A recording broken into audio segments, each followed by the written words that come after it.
Hello, everybody, and welcome to our channel. I'm Mark, I'm Rob. and today we're going to talk about the fact that the Notre Dame Fighting Irish beat the Yukon, Connecticut Huskies in women's basketball, and Hanna Hidalgo established herself as the best player in the country.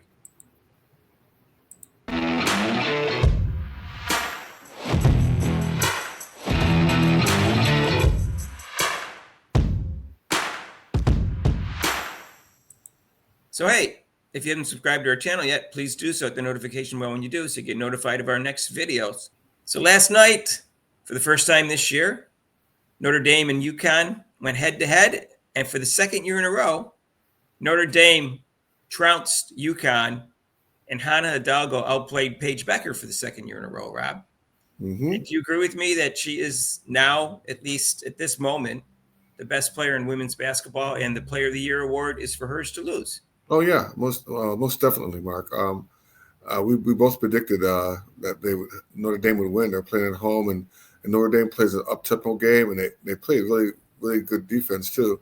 But Hidalgo, I mean, if they don't have a pre-draft, or she can't go into the NBA draft because they don't have the same thing like the men's basketball. But I categorize her as the number one over all the players, over Paige, Watkins, Really, whoever. I would have drafted if I was she would be number one if they held the draft.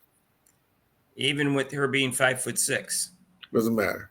All right, She yeah, plays. well, She plays over her. That height doesn't have any disadvantage for her unless they're like the pros where they can post her up. And I think she still would steal the ball away. She's just tough. she plays taller than she is, and for anybody else I can think of, she plays taller than she actually is, more than any women player I can think of. And so I looked it up, Rob, and so then there is a list of the 25 greatest WNBA players of all time. And the only one that was really short was Becky Hammon, was the exact same height, 5'6". She was runner up in the MVP one year. Hmm. And then the other person who was kind of short was Sue Bird, who's 5'9". Now she is faster and more athletic than Becky Hammon ever was.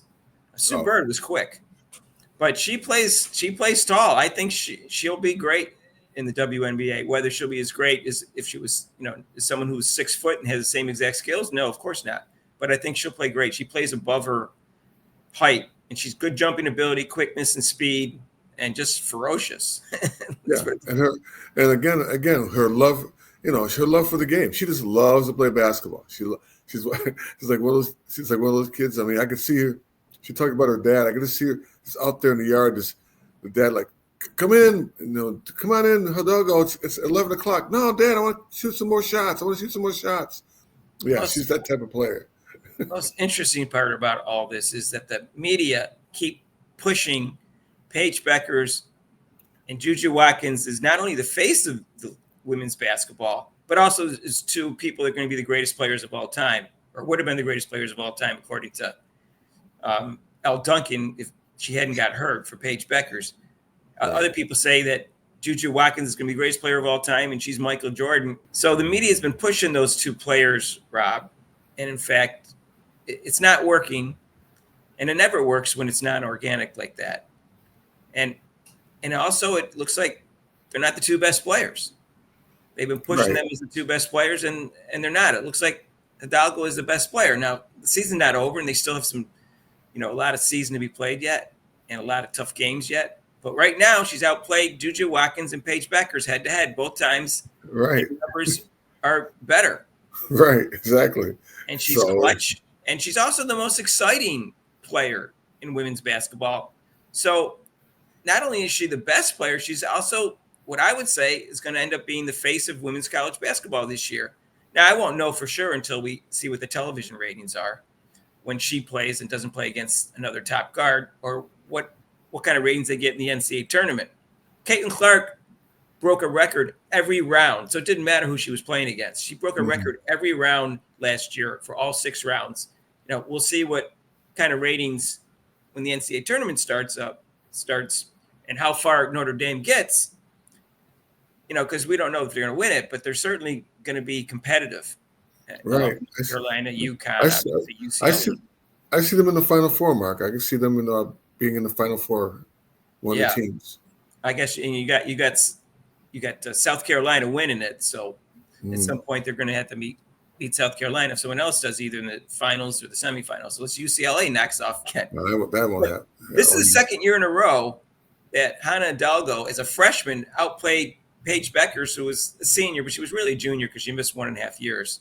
And she outplayed her last year.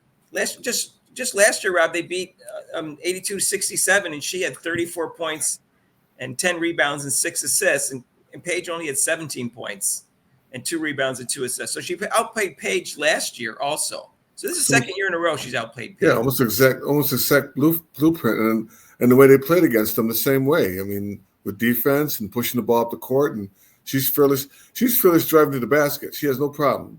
She gets knocked down, whatever. She gets back up. You know, she doesn't care, and she's got her head up when she's. It's just amazing how she gets that ball and zooms. She's already at the free throw line. It's like, whoa. Here's her numbers for last night, Rob. 8 for 17, 6 for 11 for threes, 7 for 7 at the free throw line, 10 rebounds, 8 assists. So as you can see, she's 2 assists away from a triple-double, 29-point triple-double. She also had 3 steals, 0 blocks, and 3 turnovers. That's pretty impressive. Now Paige had a good game, except for her 3-point shooting. She was 0 for 4, but she was 11 for 20, and she drove well to the basket. After she had trouble at first getting past Citron. After that, she didn't. And she also was 3 for 4 at the 3-throw line. She was 11 for 20. And she had 3 rebounds, 2 assists, 2 steals, 0 blocks, and 3 turnovers and 25 points. So it's not like she had a poor game. Right. She only had, but Paige needed to get more people involved. Other people on Yukon needed to get involved. They were missing AZ Fudd, I guess is her name. Yeah. They were missing her, so they didn't have the same depth that they normally would because they're missing like their third best player. However, those other 5 players who got playing time need to step up because Sarah Strong had a pretty good game, even though I didn't think she was as assertive as if you would want her to be. But she's only a freshman. But she did have a good game, Rob. She was 6 for 12, 2 for 7 at the 3-point line, and had 7 rebounds. Yeah, she's in a block.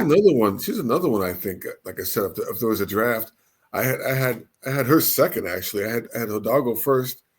No, I think I had Strong first. No, I think I had Hidalgo first, then Strong. I think, and then yeah, she's got good athletic ability and size, Rob, and she seems to have good instincts for freshmen. So, I mean, some people think she's the best player on Yukon. I have no idea whether she is or not. I don't think she is yet.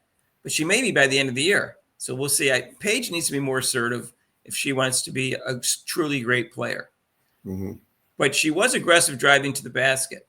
I will say that. I'll give her that in terms of that assertiveness. But she's definitely a first rounder for Dallas. I mean, you're not going to pass up on her. It'd be crazy for you to pass up on her in the draft. You know, for this draft, correct? For this draft. But if I was saying if you had if Hidalgo and Strong were in there, I put those two above him for. You know, at least in my eyes.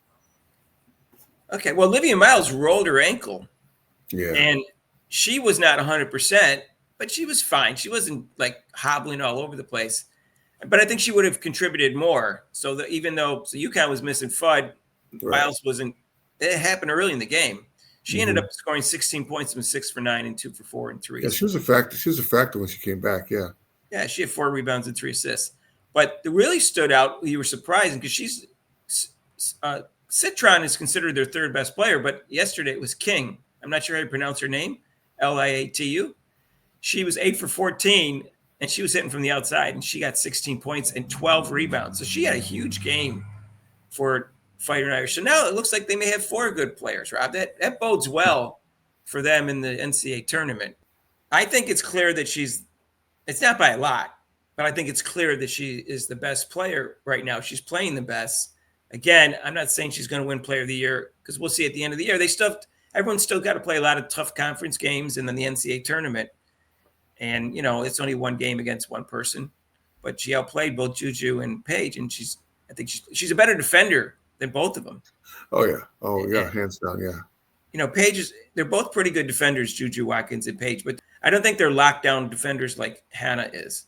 So we'll see what happens. I think she's the best perimeter defender in college basketball. Yeah, she has so much energy. She's like, you know, she has a lot of energy. So she pressure. I mean, like I said, if I was coaching, I'm like, yeah, she's full court. I don't need a full court press. I just have her pressure the ball. And a lot of people A lot of players can't really handle the ball that well, especially the women's basketball. So if you pressure the ball, you're going to get Right. maybe throw and take time off the clock, get a turnover from. Oh, she's got great handles. Yeah. And Paige does too. Paige got very good handles, but Yeah. she's got great handles, and she's got unbelievable amount of energy, and that bodes well, because you're going to play a lot of minutes. You got to have that type of energy. She has a smaller body, so she doesn't lug a big body around, so it gives her an advantage in terms of having a lot of energy and endurance. So I don't know. I think if I was a coach, I would have named. If I was a coach, I would have named it a Tasmanian Devil. That means that's in a good way. I just hope that the media starts promoting her and don't hold back, because she did say one thing that some people are pointing out that wasn't, quote, woke or overly woke. She said that gay marriage was a sin, and she's been quiet since then. Just, cut her a break. She's 19. She's religious, whatever. Yeah. Just why you're going to hold her back? You're not going to promote her because of that one comment? Seriously? Yeah. You're going to keep promoting Paige Beckers and Juju Watkins merely because you figure they have a better chance of replacing Caitlin Clark? Really? When they're not as exciting, and right now they're not as good. So Why do you keep promoting them? So start promoting Hanna Hidalgo, because she is the face of women's college basketball right now, whether you promote her or not. Fans are going to flock to her. I think she's going to have the highest attendance and television ratings, Rob, as the season goes along. She's that exciting. Let's stop promoting appearance. Just let these ladies play. Let the ladies play. I mean, who cares? And stop comparing them to Caitlin Clark, because no one's going to be even close to her. So just let them play. Enjoy the game. Yeah, I mean, Hanna is like Caitlin Clark, but she's 6 inches shorter. Right. So to realistically think she's going to end up being a better player than Caitlin Clark in the WNBA, I don't think so. But she's the closest thing to Caitlin Clark. So I don't know why they're not. As far as like excitement and people want to go see her, yeah. Right, yeah. So that's who they should be promoting right now, and at least evenly with the other two, and quit talking about the other two like they're God's gift to basketball. The face, more popular than they actually are. Because they're not. Face of basketball. Yeah, she's the face. I'm like, right. Yeah. No, unequivocally, they said Juju Watkins is unequivocally the face. Two people said this. Yeah. Okay. So in the media. So stop it. She's not. Okay. First of all, when the season started, it was pretty much a tie between her and Paige Beckers for best player and face of basketball, both. And now Hanna, who was kind of like third, she's kind of taken over both those instances in both those categories. And that's who they should be promoting now. And if she falters, fine. But right now, she's the most exciting and the best player. And they need to accept that. And they need to give her her due. Yeah, agreed. Yep. And again, that doesn't mean Notre Dame's going to win championship or she's going to win player of the year. But certainly looks like they're in the running. And she's certainly at the top right now. And we'll find out what happens as the season progresses. No, Sarah Strong is a freshman. She could improve very quickly, So we'll see. And she's got good body size. So we'll see what happens. Anyways, that's our take. I think that it's going to be an interesting college season. I agree with Rob, what Rob said in our first video that we did on college women's basketball, that nobody's going to go undefeated. UCLA is eventually going to lose. And, other teams that are up there eventually going to lose when they play some tougher teams and play more games. And I think come the NCAA tournament, it will be very interesting to see who's going to win and who's going to be the player that leads their team to the championship. Right. That's my take, and I'm sticking to it. And hey, if you like this video, hit the like button. If you haven't subscribed to our channel yet, please do so. Hit the notification bell when you do. And you can talk about this and argue about who the best player in women's college basketball is on Monday night. It's just 3 days away. This is Friday. And we do it every Monday, except for major holidays, 6 to 8 Eastern time. And we did a live stream yesterday. We had like 20 people. And we hope to do some more live streams for women's basketball and some big matchups. So join us for those if we do them. And also, if you want to donate to this channel, you can with super chats and super thanks down below. And there's a link to PayPal. And we'll see you in the next video. Peace out.